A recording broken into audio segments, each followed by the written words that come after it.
कराड तालुक्याला अवकाळी पावसाने जोरदार तडाखा दिला असून वादळी वाऱ्यांसह झालेल्या पावसात भल्या मोठ्या गारांचा वर्षाव झाल्याने शेती पिकांसह जनावरे, घरे आणि वाहनांचं मोठं नुकसान झालं आहे।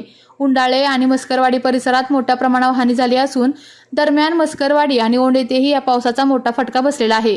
ओंड येथे उपसरपंच प्रकाश थोरात यांची 6 एकरातील कलिंगड पीक पावसाने हिरावून नेले, तर मस्करवाडीतील शेतकरी बबन मस्कर यांच्या जनावरांच्या गोठ्यातील वादळी वाऱ्यामुळे पत्रे उडून गेले, तर भिंती कोसळून गायी जखमी झाल्या असून काहींचे पाय मोडले आहेत। या घटनेमुळे शेतकऱ्यांवर दुहेरी संकट ओढवलेले आहे। या अवकाळी पावसामुळे कराड तालुक्यातील शेतकरी आणि नागरिकांचे मोठे नुकसान झाले असून प्रशासनाने तत्काळ पंचनामे करून आर्थिक मदत द्यावी अशी मागणी देखील आता जोर धरत आहे। आज दिनांक 1 एप्रिल 2026 रोजी 3:30 ते 4 दरम्यान एकदम मोठा सोसाट्याचा वारा सुटला आणि अवकाळी पावसाला सुरुवात झाली आणि थोड्या वेळाने लगेच क्षणातच मोठमोठ्या गारा पडायला लागल्या। एवढ्या मोठ्या गारा पडायला लागल्या की माझी स्वतःची घराबाहेर स्वतःच्या अंगणात लावलेली जी 4 व्हीलर कार होती त्याच्या पुढची फ्रंट साईडची काच तुटलेली आहे व पुढच्या बॉनेटवर आणि टपवर डेंट उठलेले आहेत। घराची एक काचही तुटलेली आहे। एवढा मोठा पाऊस आजपर्यंत उन्हाळ्यात पडला नव्हता। एवढ्या मोठ्या साईजच्या गारा पडल्या, जसं की दगड गोटे पडतात एवढ्या मोठ्या गारांचा मोठा पाऊस झाला आणि आम्हाला तेवढी गाडी पार्किंग मध्ये लावायला किंवा ती झाकायला किंवा त्याला हे करायला आम्हाला वेळच भेटला नाही। एवढा मोठा पाऊस पडला, याच्यामुळे एवढं मोठं नुकसान झालेलं आहे। घराची काची फुटलेली आहे आणि गाड्याचे खूप मोठ्या प्रमाणात नुकसान झालेलं आहे। उंडाळे परिसरात खूप मोठ्या प्रमाणावर गाराचा पाऊस पडला।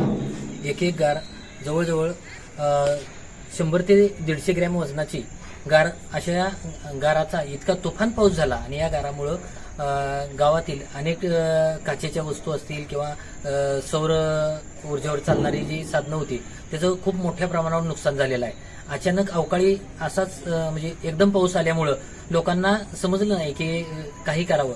अनेकांच्या डोक्यात सुद्धा म्हणजे अशा गारा लागल्यामुळं त्यांना इजा झाली आहे की हा अवकाळी पाऊस ज्यावेळी येत असतो त्यावेळी ढगाची गर्जना आणि यामुळं सगळेजण भीतीच्या छायेत होते की वातावरण एकदम भीतीदायक झालेलं होतं आणि अचानक असा गाराचा पाऊस सुरू झाला। गाड्या लावायला सुद्धा वेळ माणसांना मिळाला नाही किंवा एखादे धान्य वाळवत घातलेलं झाकायला सुद्धा वेळ मिळाला नाही। एवढ्या वेगात तो पाऊस आला आणि अनेक प्रकारे नुकसान करून तो पाऊस गेलेला आहे।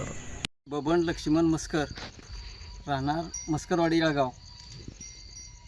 आत्ताच्या वळवाच्या पावसामुळं माझ्या गाईच्या गोट्यामध्ये वळवाच्या वादळी पावसामुळं अतिशय मोठं नुकसान झालं आणि त्या दोन्ही गाया पूर्ण निकाम्या झालेल्या आहेत आणि दोन्ही पण गाभण आहेत। आणि मी पूर्ण शेतकरी असल्यामुळं माझं संपूर्ण जीवन त्यावरच आहे, गायांच्या दुधाच्या वरती। त्यामुळं माझं पूर्ण आयुष्यच उद्ध्वस्त झाल्यासारखं झालेलं आहे। तर ह्याने माननीय मुख्यमंत्री देवेंद्र फडणवीस साहेब आणि यांनी सगळ्यांनी माझे ह्याची दक्षता घ्यावी अशी माझी विनंती आहे। आपल्या तालुक्यातील जिल्ह्यातील बातम्या सर्वप्रथम पाहण्यासाठी आजच सातारा न्यूजला YouTube चॅनलवर सबस्क्राईब करा, लाईक करा, शेअर करा आणि बेल आयकॉन प्रेस करायला विसरू नका।